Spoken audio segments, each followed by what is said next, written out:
नमस्कार, मैं स्वतंत्र कुमार और आप सभी का स्वागत करता हूं आपके अपने चैनल शॉर्ट हैंड टीम पर। तो दोस्तों, आज के इस वीडियो में रामधारी सिंह गुप्ता खंड 2 के प्रतिलेखन संख्या 36 के डिक्टेशन को हम लोग लेने वाले हैं।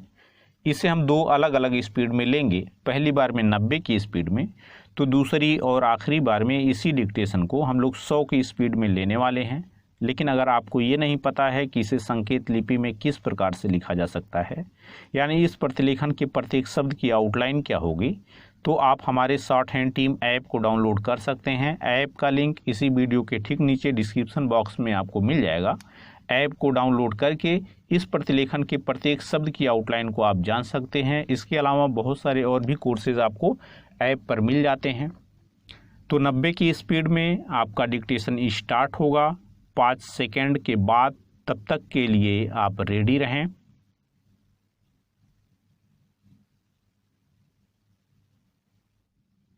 स्टार्ट।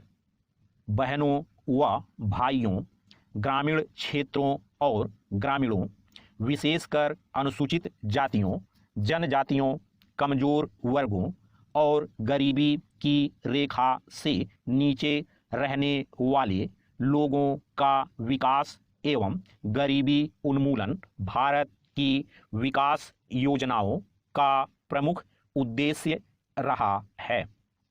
हमारे प्रधानमंत्री के नेतृत्व में ग्रामीण विकास हेतु जवाहर रोजगार योजना, 10 लाख कुओं के निर्माण की योजना, सुनिश्चित रोजगार योजना, समन्वित ग्रामीण विकास कार्यक्रम, ग्रामीण क्षेत्रों में महिला तथा बाल विकास कार्यक्रम, ग्रामीण युवा स्वरोजगार प्रशिक्षण योजना, ग्रामीण कारीगरों को उन्नत किस्म के औजार किट की आपूर्ति, सूखाग्रस्त क्षेत्र कार्यक्रम, ग्रामीण युवा स्वरोजगार प्रशिक्षण कार्यक्रम, मरुभूमि विकास कार्यक्रम, राजीव गांधी राष्ट्रीय पेयजल मिशन तथा ग्रामीण स्वच्छता आदि कार्यक्रमों का कार्यान्वयन तेजी से किया जा रहा है। इन कार्यक्रमों के माध्यम से गरीबों को रोजगार के अधिक अवसर प्राप्त होंगे। हमारे ग्राम प्रधानों के लिए केंद्र सरकार ने हर गांव में टेलीफोन उपलब्ध कराने की व्यवस्था की है, ताकि उन्हें राज्य के मुख्यालय तथा केंद्र सरकार के मुख्यालयों से संपर्क करने में कोई कठिनाई ना हो। यदि कहीं यह सुविधा उपलब्ध नहीं है तो मैं कोशिश करूंगा कि वहां यह सुविधा उपलब्ध हो जाए। केंद्र सरकार ने संसद सदस्यों के माध्यम से सभी क्षेत्रों के विकास के लिए 1 करोड़ रुपया मुहैया कराने का जो कार्यक्रम बनाया है, उसके अच्छे परिणाम सामने आ रहे हैं और यह काम सभी पंचायतों के जरिए से ही होना है। हम तो चाहते हैं कि शासन का केंद्रीकरण न होकर विकेंद्रीकरण हो। सरकार की सत्ता सभी लोगों, विशेषकर हमारी पंचायतों के हाथ में हो। पैरा। हमारे प्रधानमंत्री जी गांवों के उत्थान के लिए विशेष रूप से ध्यान दे रहे हैं। उन्होंने अपने इस बजट में ग्राम विकास के लिए काफ़ी अधिक धनराशि रखी है। आप जानते ही हैं कि प्रधानमंत्री जी ने अभी हाल ही में कई योजनाओं की घोषणाएं की हैं, जो आरंभ भी हो चुकी हैं, जिसमें से एक है वृद्धावस्था पेंशन। इसके तहत बुजुर्गों को 200 रुपये प्रति माह दिए जा रहे हैं। दूसरी योजना है, जिस परिवार के एकमात्र कमाने वाले किसी व्यक्ति की मृत्यु हो जाती है तो उसे एक बीमा योजना के तहत 5,000 रुपये तथा 10,000 रुपये जैसा भी मामला हो दिए जाते हैं। प्राकृतिक रूप से मृत्यु होने पर 5,000 रुपये तथा दुर्घटना से हुई मृत्यु के मामले में 10,000 रुपये सरकार देती है। एक योजना हमने स्कूली बच्चों के लिए शुरू की है। हमने देखा है कि हमारे बच्चों का विकास पूर्णतया नहीं हो पाता है और बच्चों से ही हमारे देश का भविष्य है। जिस देश के बच्चे कमज़ोर और कुपोषित होंगे उस देश की तरक्की स्वभावतः नहीं हो पाती है। अतः हमने स्कूलों में बच्चों को दोपहर का भोजन देने की व्यवस्था की है। वैसे तो पंचायतों के माध्यम से हमने पहले से ही कई योजनाएं चलाई हुई है, जैसे कि महिला समृद्धि योजना, इंदिरा आवास योजना, मातृत्व लाभ योजना के दौरान 300 रुपये दिए जाते हैं। स्टॉप। दोस्तों, इसी डिक्टेशन को दूसरी बार में हम लोग 100 की स्पीड में लेंगे और आपका समय स्टार्ट होगा 5 सेकंड के बाद। तब तक के लिए आप रेडी रहें।